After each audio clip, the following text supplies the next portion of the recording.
Sadhguru, what is desire? Buddha says we must give up all desire. How to do it? Do you want to know the answer? Do you want to know the answer? Yes? Do you have a desire for it or no? Do you have a desire to know this answer or no? Yes. So the very basis of everything that you are is desire, isn't it? If somebody says, give it up, just because somebody says, give it up, can you give it up? All you will land up with is, you will have a huge desire to give up all desires. I don't want to have any desires. Is that also a desire? Yes or no? Is that also a desire? So tell me, what will you do without a desire? Your very existence is desire, isn't it? Yes.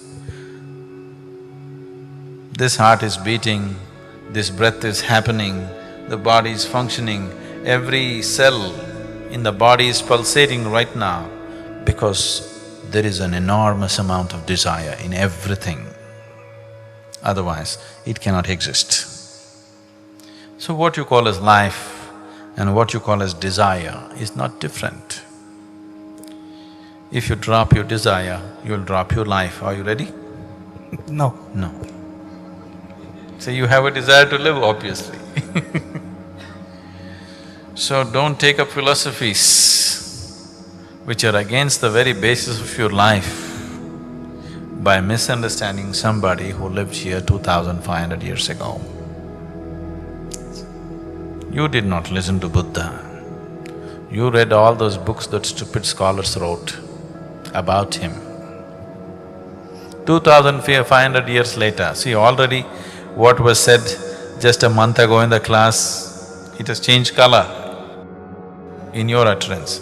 2,500 years later, if you talk about me, you know how you'll interpret me? So many distortions will happen, isn't it? So, Gautama could not have said something so stupid as drop your desires. He's an intelligent man, obviously. He knew his way to the beyond. He taught the way to the beyond to thousands of people. So he cannot say such a stupid thing as drop your desire, because wanting to drop my desire itself is desire, isn't it? He won't say such things. Let us not dig up his grave and make him roll around. It's not necessary. Too much misinterpretations have happened to all the Buddhas, the Krishnas, the Ramas, the Jesuses. Too much misinterpretation has happened. That's why I'm saying, don't bother about those people. You don't have to bother about them because they lived wonderfully. You only have to do karmas to those people who lived badly, isn't it? Yes? Like your father or grandfather, you have to perform karmas to slowly push them to heaven because they must have lived badly. You don't have to do any karma to Gautama Buddha or a Krishna or somebody else because they know their way. They know their way here, they know their way beyond. You don't have to do anything to them. So leave them alone. If they have inspired you to come here, their job is done. They cannot do anything more now.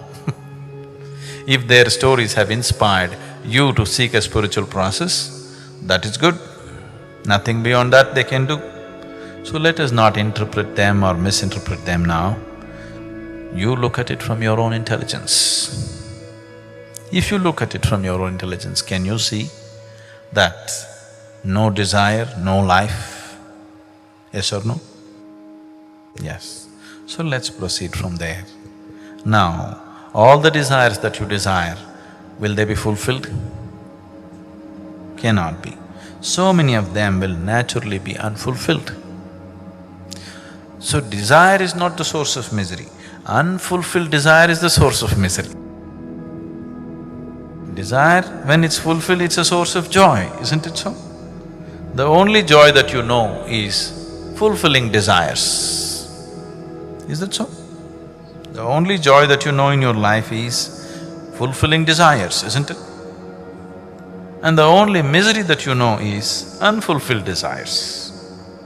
So, what you call as desire seems to be falling both ways. The source of your joy is desire, the source of your misery is desire. I'm telling you, the source of your very life is desire. So you cannot destroy the desire and have a wonderful life.